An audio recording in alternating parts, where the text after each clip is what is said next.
এটাই জাহেলিয়াত। সারা বাংলাদেশে যে সব দেওয়ানবাগি চলছে এটাই হচ্ছে জাহেলিয়াত।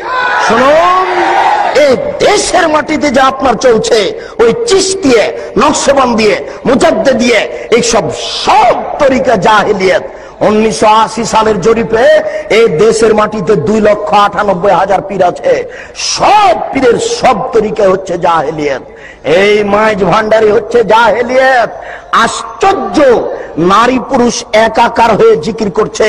সেদিন আমরা গেছিলাম নরসিংদী, এটা নজরপুরা, নরসিংদী নাকি নজরপুরা একটা গ্রামে গেছিলাম, নরসিংদী। তো আমরা নজরপুরা থেকে বক্তব্য দিয়ে আসলাম, পাশে গান বাজনা দিয়ে বাদ্যযন্ত্র দিয়ে নারীর বক্তব্য চলছে। নারীর বক্তব্য, নারী গাজাল করছে, বক্তব্য দিচ্ছে, বাদ্যযন্ত্র চলছে। আরে সংসদ ভবনের মমতাজ বেগম ডুবি তবলা দিয়ে জিকির করে। আশ্চর্য। আর কোরআন নাকি 30 পারা নয়, 90 পারা। 30 পারা হচ্ছে জাহেরি আর 60 পারা হচ্ছে বাতেনি। এরই নাম হচ্ছে ধর্মীয় জাহেলিয়াত। একে ঠেকাবে কে? এই জন্য আপনাকে বলি, এই হিফজখানা বন্ধ করতে হবে। যেখানে কোরআন হাদিস শিক্ষার ব্যবস্থা আছে সেখানে হিফজখানা খুলতে হবে। এই ছেলেটাকে আপনি কেন হাফেজ করলেন? এর বয়স হচ্ছে 16 বছর। মাথায় একটা উঁচু টুপি দিয়েছে, তার উপর একটা রুমাল দিয়ে মানুষের বাড়িতে মিলাদ করে বেড়াচ্ছে, কোরআন মাজিদ পড়ছে আর ভালো কিছু খাবার দিচ্ছে। 200 টাকা পকেটে দিয়েছে, একবারে খুশি হয়ে গেছে, চিৎকার করে আমার বাপের নামে দোয়া করে চলে আসলো। এ জাতির কি করতে পারে? যে চলিসা করে বেড়াই, যে কুলখানি করে বেড়াই, যে মানুষের দোকান উদিয়ে করে, আপনার উদ্বোধন করে কোরআন মাজিদ পড়ে, যে মানুষের বাড়ি উদ্বোধন করে কোরআন মাজিদ পড়ে, সেই হাফেজদের কি হবে? সেই হিফজখানা বন্ধ করতে হবে। এই সামাজিক জাহেলিয়াত, এই ধর্মীয় জাহেলিয়াতের জন্য এই 3 নম্বর শ্রেণীর ছেলে দেওয়া হবে না।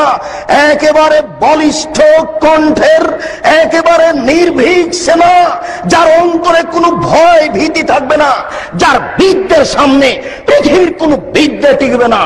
জাকির নায়কের মতো পৃথিবীর কোনো বিদ্যা তার সামনে টিকবে না, এবং নির্ভীক সেনা হবে। আমি মুসলিম চির রণবীর, মরণকে করি না ভয়, মরলে শহীদ বাঁচলে গাজী। এই কণ্ঠ নিয়ে যে মাঠে নামবে সেই জাতির উপকার করতে পারে, সেই এই সামাজিক কুসংস্কার বন্ধ করতে পারে, সেই এই ধর্মীয় কুসংস্কার বন্ধ করতে পারে। তাছাড়া এইসব হাফেজ দিয়ে কাজ হবে না। এ তো মানুষের দোকান উদ্বোধন করে, এ তো মানুষের বাড়ি উদ্বোধন করে। এর দ্বারা শরীয়তের কি আশা করা যেতে পারে? শুনুন, ওই পশ্চিম দিকে গাধাতে ইট বহে। গাধাতে কি বহে? ইট বহে। ভ্যান যেখানে যেতে পারে না, গাধা সেখানে যেতে পারে। অনেকগুলি ইট আপনি গাধার উপরে চাপিয়ে দিয়েছেন, এরপরে যেখানে নামাতে হবে সেখানে গাধা চলে গেল।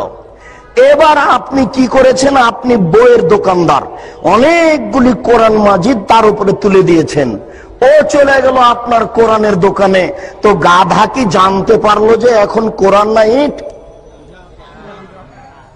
ও তো জানতে পারলো না যে আমার পিঠে কোরআন আছে না ইট আছে।